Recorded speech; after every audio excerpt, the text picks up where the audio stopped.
Is it worth it to try and become a graphic designer in 2022? In this video, we're going to go over some pros and cons of choosing this particular occupation. This is actually one of my favorite artistic occupations out there. Some of them are very challenging to get into. There's not too many jobs. Not the case with graphic designers. When you're walking down the aisle of a supermarket, pretty much all the products you see, the brands, the logos, they're all designed by graphic designers. Graphic designers create graphics to meet specific commercial or promotional needs. These graphics can be used for products in a supermarket. They can be used in magazines, in brochures, and Amazon products. Often graphic designers are combining art and technology to communicate ideas through images. Often they are focused on text, images, font, size, color, and the length of headlines and headings. Often graphic designers are working closely with people in advertising and promotions, public relations, and marketing. Becoming a graphic designer is one possible choice. There's actually quite a few artistic occupations to choose from. We actually have a program called Choose the Right Career, which is a 7-step process to go from 1,000 plus possible occupations to that one right career for you. We take a look at your interests, your personality, your values, and more to really figure out which career is right for you. Life is too short to work a job that you hate. Check out the link below for more details and use coupon code YouTube-sub for 10% off for a limited time. So the first real big advantage that graphic designers have over other occupations is the ability to work from home.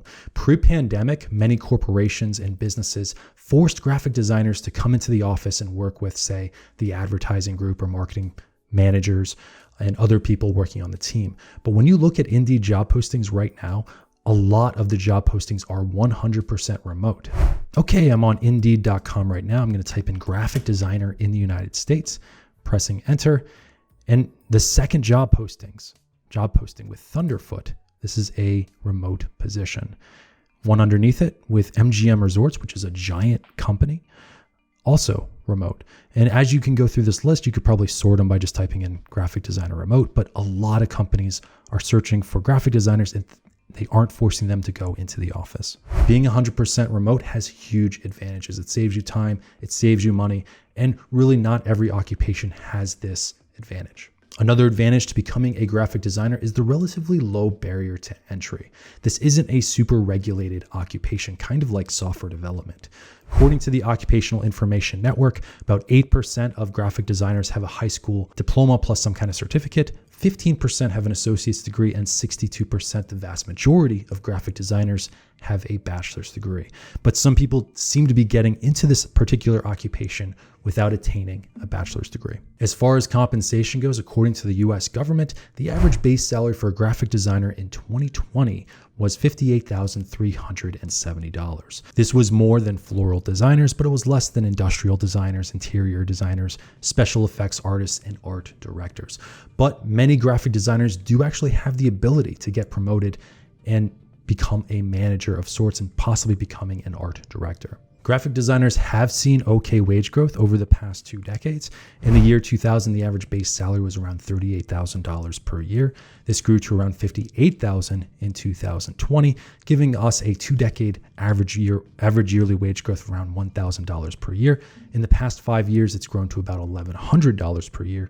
So wage growth has picked up a little bit for graphic designers. Another thing that's kind of interesting is that the wages by state are not even at all. The highest paying place, according to the US government for graphic designers for base salaries, this is no overtime included, was the District of Columbia, Washington, D.C., where the average base salary is around $83,000 per year. The state of Washington was next, also known as the Evergreen State. Average base salary there was around $77,000. And then this is followed by the state of Massachusetts. So in an ideal world, maybe you work for a DC-based or a Washington state-based company. You're 100% remote. Maybe you're living in Tennessee or Kentucky or Texas and earning that big paycheck, but you're 100% remote at the same time. Now, one of the biggest advantages to becoming a graphic designer is the fact that there are jobs pretty much all across the country. This isn't the case with a lot of the other artistic occupations.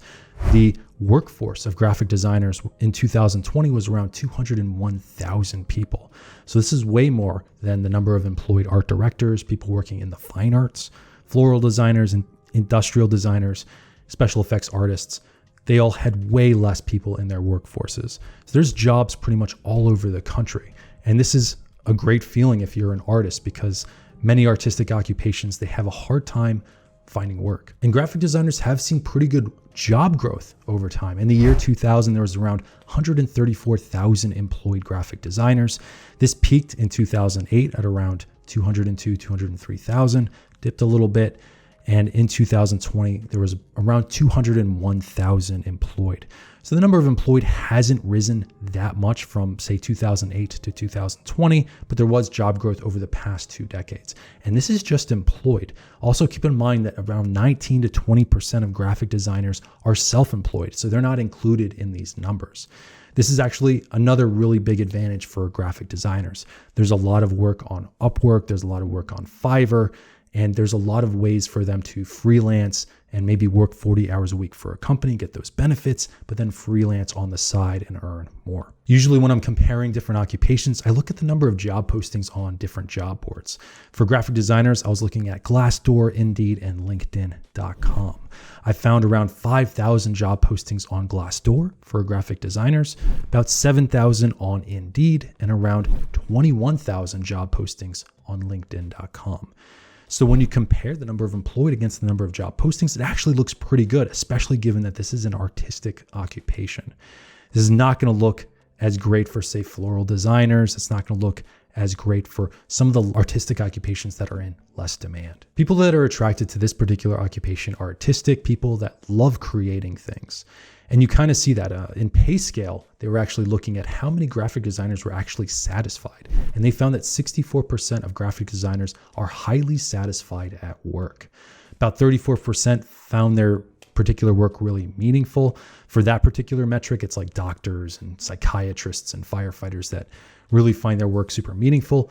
A little less, graphic designers tend to find their work a little less meaningful, but they're highly satisfied at work because, it gives them that opportunity to scratch that creative itch and to create things. Now, one thing people like to do when they're choosing different careers and occupations is to compare their Myers-Briggs personality type against people in different occupations. According to the Myers-Briggs company, there's certain types that are more likely to become graphic designers than others. So they actually found, the Myers-Briggs company, that the INFJ, also known as the advocate, has the highest chance of becoming a graphic designer. This is followed by the ENFJ, also known as the giver, the INFP, also known as the mediator, and then the ENTJ, surprisingly, also known as the commander. So those are some pros and cons of choosing this particular occupation. Graphic designers have the ability to be 100% remote, saving them time, saving them money. This is potentially a great occupation for a parent.